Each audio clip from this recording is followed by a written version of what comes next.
Olá a todos, bem-vindos para mais um Sei Vampiros.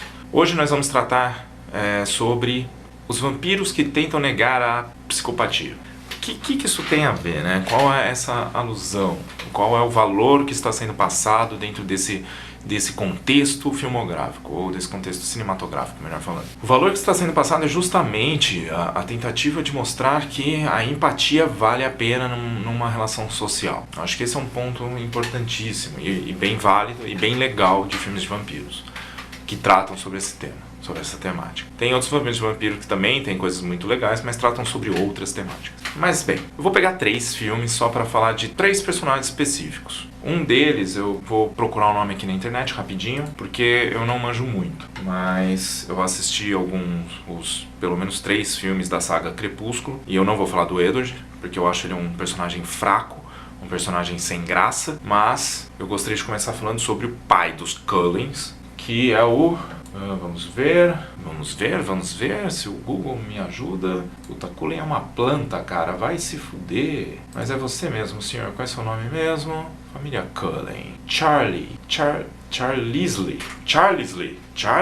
Tá nome difícil da porra, mano. Tá, Charles Lee Cullen. Que, pra quem não assistiu, e não façam questão, não há necessidade de assistir, né? Mas é o pai da família Cullen. É o cara que une, que pega vários vampiros e tenta afastá-los da apatia e do instinto assassino de ser um vampiro. Porque eu acho ele um personagem legal, um personagem interessante pra saga Crepúsculo. Primeiro porque ele é um dos que passa um valor mais humanitário realmente naquela porra daquele filme. O Edward não, desculpa.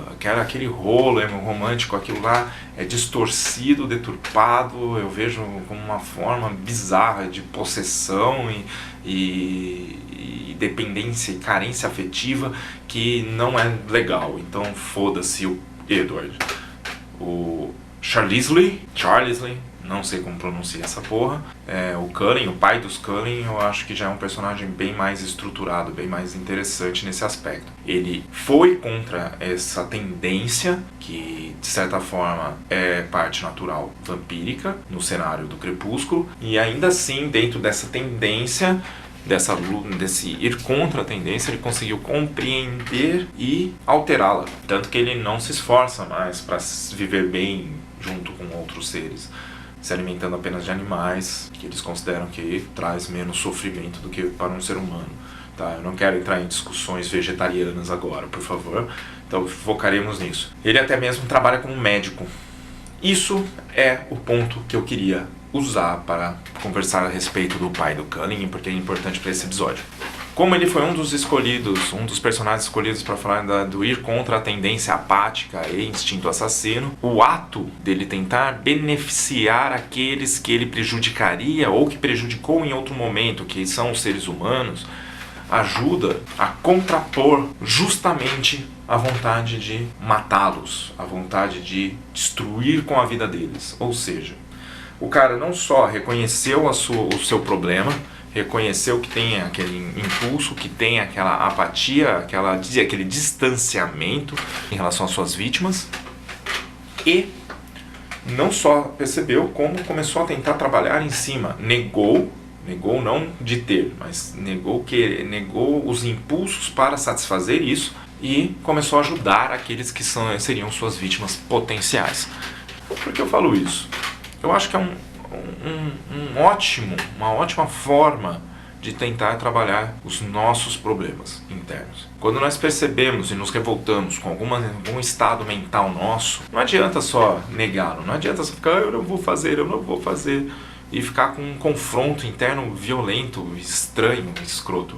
Existe uma necessidade de compreensão, de compreender o que tem aquilo, qual é a causa daquele problema, e interna, digo causa interna, não ficar culpando sociedade, etc., mas a causa interna daquilo, e tentar contrapor com uma outra força, né? Quando percebemos uma aflição mental, é legal contrapor com alguma virtude, por assim dizer. E essa tendência a ser apático, ele contrapôs justamente com uma familiaridade nova a tentar ser empático, ou seja, começar a ver o sofrimento mais próximo dele, o sofrimento das suas possíveis vítimas, para criar uma relação empática com elas, conseguir colocar em seus lugares e assim começar a realmente a gerar uma espécie de compaixão, né? E não dó, compaixão, ou seja, se colocar no lugar e falar assim, meu, como eu não quero sofrer, tal pessoa não é legal que sofra também, e por isso eu vou tentar ajudá-las. Então esse foi a questão do Cullen, e do que eu acho interessante a forma que ele lidar com o problema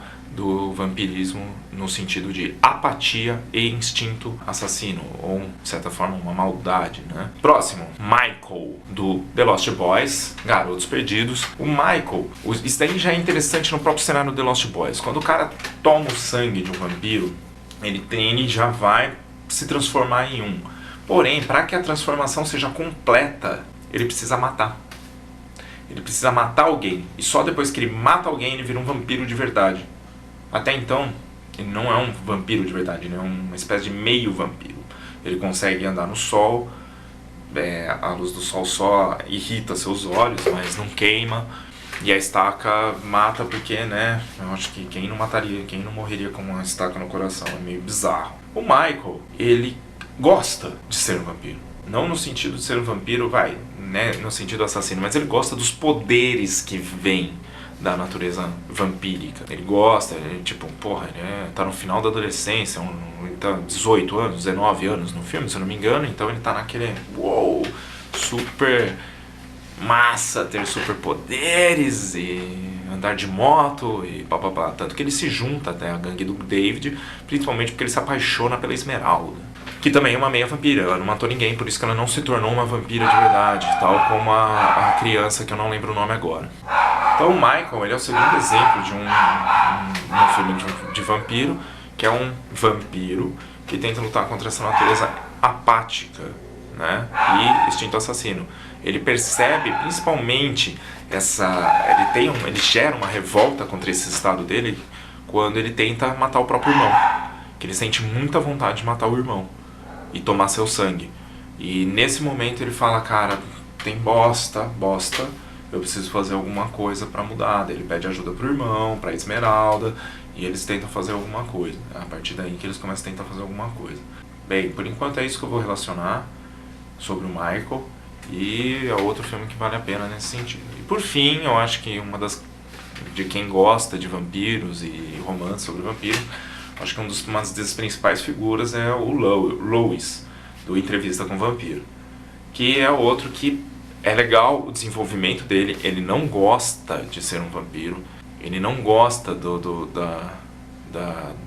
da situação de se sentir distanciando cada vez mais da humanidade, mas é isso que acontece. Ele tenta ao máximo se manter próximo, mas as tentativas deles, as ações dele é um pouco ineficaz, certo?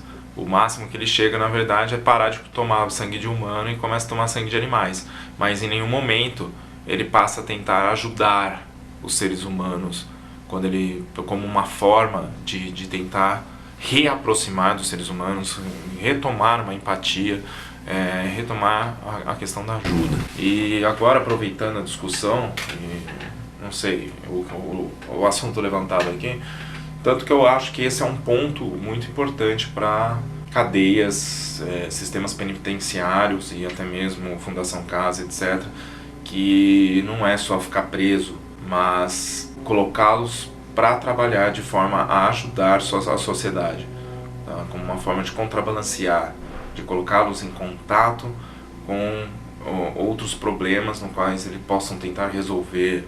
Acho que isso é algo que pode ser válido, tal como também entrar em contato com as vítimas ou os parentes das vítimas, etc. Vi isso já num documentário a respeito de meditações nas prisões indianas, e foi interessante em alguns casos. Então fica a ideia, a partir dessa discussão, de como lidar, né, com o nosso problema, com a nossa aflição, e contrapondo com uma mente mais virtuosa dentro daquele tipo de aflição, né? A compaixão, por exemplo, é uma ótima forma de lidar com a apatia. Porém, a paciência eu não acho que seja tão eficiente contra a apatia, porque não é, eu acho que não segue uma natureza contraposta ou X.